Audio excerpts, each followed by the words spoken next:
Picture this. A hidden text emerges from the sands of time, holding secrets whispered by Jesus himself. Verse 1 kicks things off with a bang. Whoever finds the interpretation of these sayings will not experience death. Whoa, heavy stuff right off the bat. But don't panic, death here likely means spiritual death or ignorance of your true divine nature. The challenge is laid before us to decipher the cryptic verses that follow. Ready to join me on an intellectual treasure hunt? Verses 2 to 3 dive into the core message that we all have a vital spark of the divine within us, just waiting to be fanned into a blazing flame of wisdom and enlightenment. Jesus uses vivid agriculture imagery, speaking of fields ready for harvest and workers laboring for the crop. The deeper meaning? We are those fertile fields, and the crop is the blossoming of our consciousness into a higher state of awareness and union with the divine source.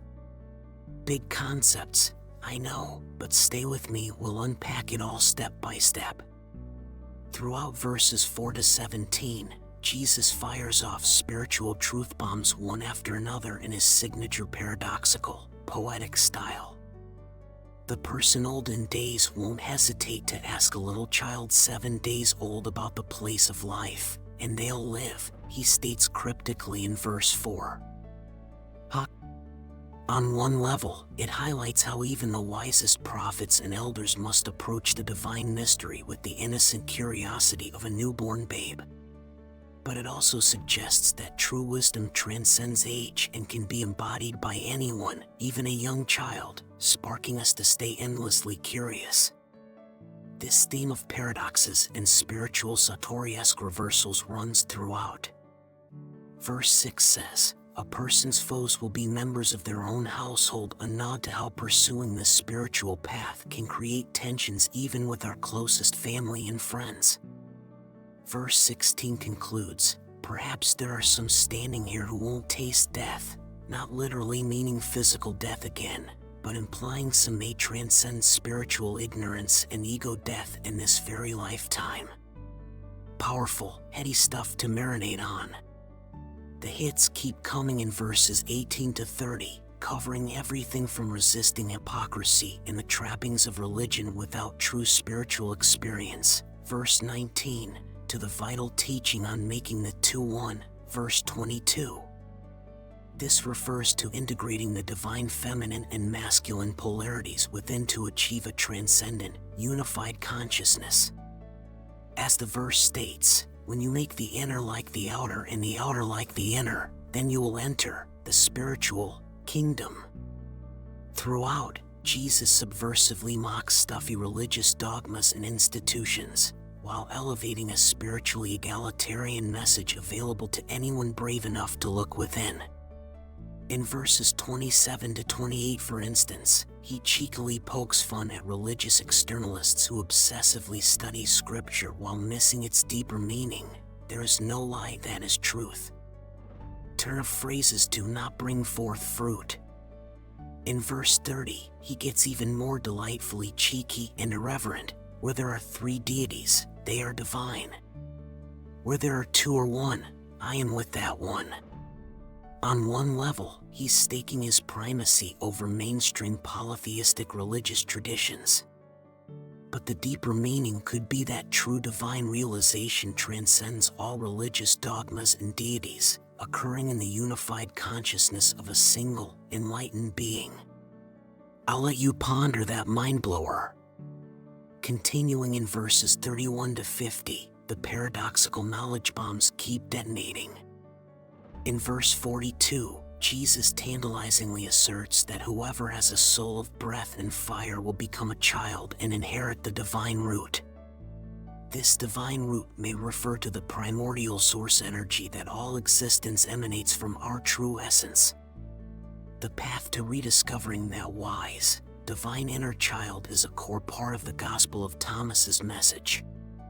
In verses 49 to 50, the mind-expanding friskiness continues as Jesus slyly quips that only those who both fast from the world yet simultaneously do not live entirely in the world will find the divine kingdom. On a surface level, it highlights the need for renunciation and non-attachment. But the layered meaning calls us to simultaneously embrace the world while transcending its illusions, no easy feat. In verses 51 to 70, Jesus dives into the dualities and polarities that bind human consciousness.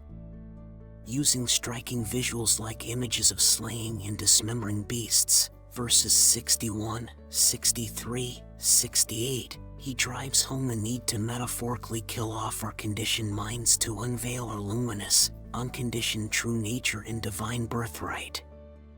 Heavy stuff, yes, but underscored with powerful liberating truth for those ready to receive it. In verse 67, for instance, he declares, "I will destroy this house. No stone will be left on another." This could refer to overthrowing egoic conditioning, leaving no trace of our false, constructed senses of identity. It could also relate to Jesus' prophecy of the coming destruction of the corrupt religious establishment of his day. Either way, his message is crystalline. The divisive egoic state of consciousness must fall for the new paradigm of enlightened awareness to take root. Verses 71 onward take an even more mystical, Gnostic turn as Jesus begins unveiling esoteric teachings around the nature of consciousness and manifestation. In verse 77 he declares, "I am the light that is over all things. I am the all. He who does the will of the Father and Mother will know their true nature."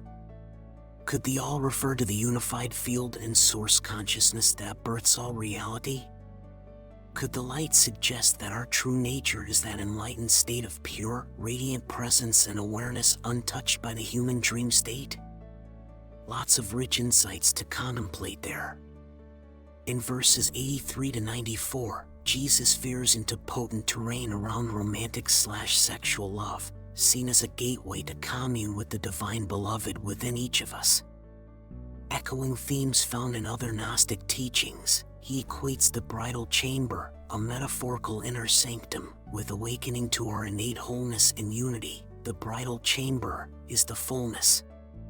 In verse 114, we get another taste. "When you make the two into one, then will you enter the innermost kingdom."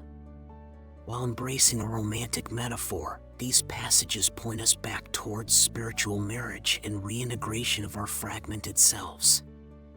From verse 115 and on to the poetic conclusion, Jesus oscillates between grandiose pronouncements of his status, "Whoever drinks from my mouth will become like me, and I shall be that person, and the mysteries shall be revealed," and teasingly cryptic promises, "Whoever knows the all yet fails to know oneself, misses everything." A tantalizing invitation into the depths of timeless self-knowledge. In the final two verses, he tempers things by emphasizing we must embody the teachings beyond intellectual fancy. "It is I who am the glory that moves." A classic Zen-style call to live from awakened presence and being, rather than dead concepts and rigid doctrines. These final passages illustrate how the Gospel of Thomas defies labels, remaining a vast labyrinth ripe for endless individual exploration. While I've aimed to hit the core highlights and spark ever deeper investigation, only you can embark on the audacious quest to unveil your own awakened nature. So I'll leave you with this: spend time reflecting on the core paradoxes woven throughout these sayings. Go beyond commentary, even mine, and drink directly from the source, allowing Jesus' poetic wisdom seeds to blossom in your own consciousness. Get startlingly honest with yourself about where you're sleepwalking through life, worshiping externals, and perpetuating inner fragmentation. Then commit to the courageous path of embodying integration, wholeness, and luminous awakening in this very life. Eager to keep exploring these mysteries with me and a thriving community of spiritual questers? Be sure to subscribe for a steady stream of consciousness expanding content mapping the frontiers of human potential. Hit that notification bell to join me in unveiling the inexhaustible depths within. One love.